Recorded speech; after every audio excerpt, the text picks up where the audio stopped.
E aí, pessoal, tudo bem? Hoje, no nosso plano de leitura, dia 114, a gente se depara com três textos que, nossa, à primeira vista parecem de universos diferentes. Temos uma história de inclusão radical, um relato de juízo super severo e um poema de um sofrimento profundo. Ok, vamos mergulhar nisso e ver como essas peças se encaixam. A nossa grande pergunta é esta aqui, ó. O que essas três narrativas, quando a gente coloca uma do lado da outra, nos revelam sobre a natureza de Deus? Elas se contradizem? Ou será que elas nos dão um retrato mais complexo, mais profundo do divino? Essa é a investigação que a gente vai fazer junto agora. Vamos começar com uma história que é pura transformação. Lá em Atos, capítulo 10. Aqui a gente vê um Deus que age ativamente para derrubar muros que a sociedade e a religião levaram séculos para construir. É uma narrativa sobre a expansão surpreendente da graça. E o abismo entre os personagens principais era imenso. De um lado, a gente tem Cornélio, um oficial do exército romano, um gentil. Do outro, Pedro, um apóstolo judeu, um pilar da igreja primitiva. Naquela cultura, o encontro dos dois não era só improvável, era proibido, era algo impensável. E como Deus conecta esses dois mundos? Com uma visão que deve ter deixado Pedro totalmente confuso. Imagina só, um lençol desce do céu, cheio de animais que ele passou a vida inteira aprendendo a evitar, a considerar impuros. E aí uma voz manda ele fazer o impensável, matar e comer. E aqui está o ponto da virada. A voz do céu insiste: não chame impuro ao que Deus purificou. Gente, essa frase é uma bomba teológica. É Deus ali, na frente de Pedro, reescrevendo as regras do jogo. A mensagem era bem clara: quem define o que é puro ou impuro é Deus, e ele estava prestes a expandir essa definição de um jeito radical. E a ficha cai para Pedro. Ele entende o recado. Ao encontrar Cornélio, ele declara a grande verdade que aprendeu: Deus não tem favoritos. As barreiras de raça, de cultura, de religião, que para nós parecem tão sólidas, são irrelevantes para a graça de Deus. A salvação é para todo mundo. Uma mensagem de misericórdia radical. Mas agora, se prepara para uma mudança brusca. A gente sai da expansão da misericórdia e entra direto na história da derrota de Israel em Ai, lá no livro de Josué. E aqui encontramos um retrato de justiça inflexível e de consequências bem severas. A cena é chocante. Israel, vindo daquela vitória milagrosa em Jericó, agora enfrenta a pequena cidade de Ai. Eles mandam uma força modesta, super confiantes na vitória. Mas o resultado é um desastre. 36 homens morrem e o exército que parecia invencível foge. O moral da nação vai lá no chão. A pergunta de Josué é: por quê? A resposta de Deus revela a gravidade do problema. Havia um pecado escondido no acampamento. Alguém pegou as coisas consagradas. É fundamental a gente entender esse conceito. Não era um simples saque de guerra. Eram itens que pertenciam exclusivamente a Deus.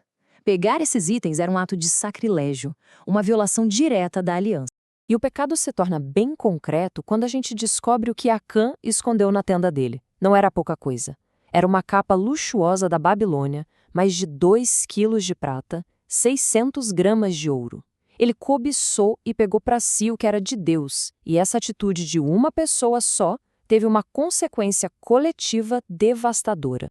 A consequência é terrível, é até difícil de ler. Para purificar o acampamento e restaurar a aliança, Acã e tudo que pertencia a ele, incluindo sua família, são executados. Essa passagem nos mostra uma face de Deus que valoriza a santidade num nível absoluto, onde o pecado não pode ser tolerado e a justiça é aplicada de forma bem severa. E se as duas primeiras histórias já não fossem complexas o suficiente, nossa leitura nos leva agora para o Lamento Poético de Jó, capítulo 24. Aqui não temos uma ação clara de Deus, nem de misericórdia, nem de juízo. Em vez disso, a gente encontra a dor de um aparente silêncio divino diante de uma injustiça que corre solta. Jó olha ao redor e o que ele vê? Ele vê um mundo de cabeça para baixo. Os perversos roubam, exploram os mais vulneráveis, órfãos, viúvas, os pobres, e parecem que se dão bem. Eles agem nas sombras e a justiça parece que não os alcança. É aquele grito atemporal contra a maldade que parece não ter consequências. E essa frase de Jó captura o coração da angústia dele. Os que sofrem gemem, as almas dos feridos clamam por socorro, Mas, da perspectiva de Jó, parece que Deus não faz nada, que ele fica indiferente. É a experiência dolorosa do mistério, de não entender os caminhos de Deus num mundo tão quebrado. Então, como é que a gente junta essas peças? Uma misericórdia que quebra todas as regras, uma justiça tão severa que nos choca e um mistério silencioso que nos perturba. Será que são contradições ou são facetas de um todo muito maior? Vamos organizar o que a gente viu. Resumindo o que vimos, em Atos, a ação divina quebra barreiras, nos ensinando sobre uma misericórdia que inclui a todos. Em Josué, a ação expõe o pecado, revelando um Deus que é perfeitamente santo e justo. E em Jó, a aparente falta de ação nos confronta com o mistério dos seus caminhos. São 3 perspectivas essenciais, todas vindo da mesma fonte. Então, a conclusão crucial é esta: misericórdia, justiça e mistério não se anulam. Eles coexistem. A Bíblia não nos apresenta um Deus simples, fácil de encaixar numa caixinha. Pelo contrário, ela nos mostra um ser infinitamente complexo, cuja misericórdia não cancela sua justiça e cujos caminhos, às vezes, vão ser um profundo mistério para a gente. E isso nos leva a uma reflexão final mais pessoal. Ao olhar para essas 3 faces, a da misericórdia, que inclui o inesperado, a da justiça, que não tolera o pecado, e a do mistério, que permite o sofrimento inexplicável, qual delas se torna o maior desafio para nossa compreensão ou para nossa fé nesse momento? Lidar com essa tensão toda não é um sinal de fraqueza, não. É um sinal de uma fé madura. A jornada para conhecer a Deus é um processo contínuo, de descoberta, de fazer perguntas difíceis e de aprender a confiar mesmo quando a gente não tem todas as respostas. Se esta análise te ajudou a aprofundar um pouco mais a sua compreensão, não esquece de curtir e de seguir o canal Pneuma BR, tá legal? A gente vai continuar a explorar as escrituras juntos, sempre buscando clareza e profundidade. Muito obrigada pela companhia e até a próxima!